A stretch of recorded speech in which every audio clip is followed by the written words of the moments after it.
He gave so much money to black historic colleges. Actually, they didn't even, there was a time when they had to beg every president for money. President Trump said, you don't have to beg anymore. I'm going to give y'all an unlimited amount of money. So you don't have to keep knocking on every president's door begging for money for help. President Trump did that. Not Barack Obama, not the first black president. President Trump did way more for black people than any other president. We just came out of Black History Month. What does that mean to you, Black History Month? It means that that's racism, because they don't celebrate White History Month. We don't have it. I'm part Italian. I don't have Italian History Month. So what I think it's doing is perpetuating what this divide is in our nation, quite honestly, because I don't feel like that should be highlighted. Guns here in the United States, if the kids are trained young enough and properly enough to use weapons, is a benefit. Problem is they banned them from all kids.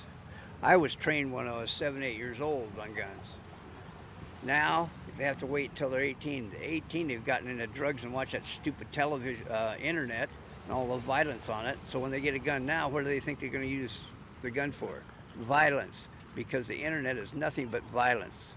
When I was a kid, my mother used to say, don't watch that TV because there's too much violence on the TV.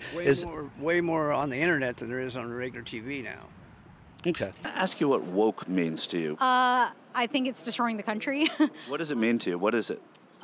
It's woke. I mean, I think it's seeing things in a very progressive, radical way that's not helping the country at all. You know, I think seeing everything as being racist is not helping at all, especially when there actually is substantial racism that needs to be fought. But when you claim everything as racist, that's not okay. It undermines what is actually racist. You know, that's one example of being woke in my mind. So I don't think that they should be pushing their agenda on myself because I'm a straight male, I have a wife, and I have children. I don't think that I should have to be bombarded and brainwashed through media, through those months or Pride, Black History.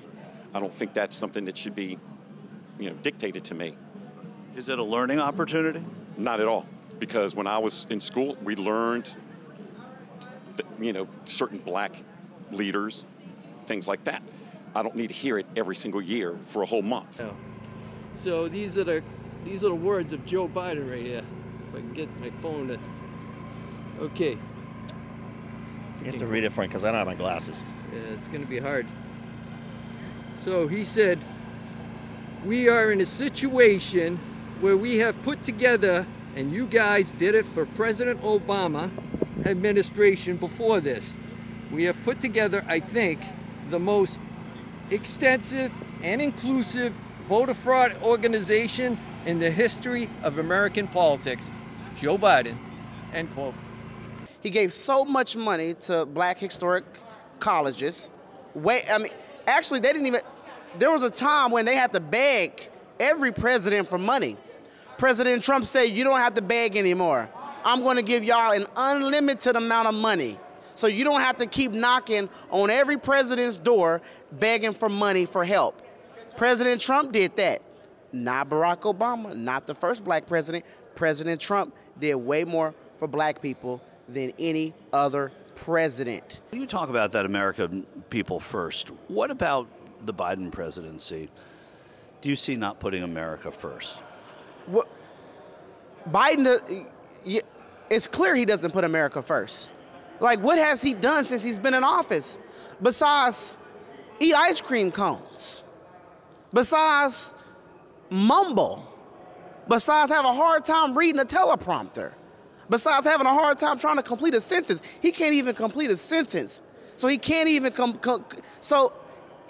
he doesn't protect the border. You got illegal immigrants just coming into this country, and then he had the nerves to tell Texas to stand down and let illegal immigrants come into the state of Texas, and I live in Texas.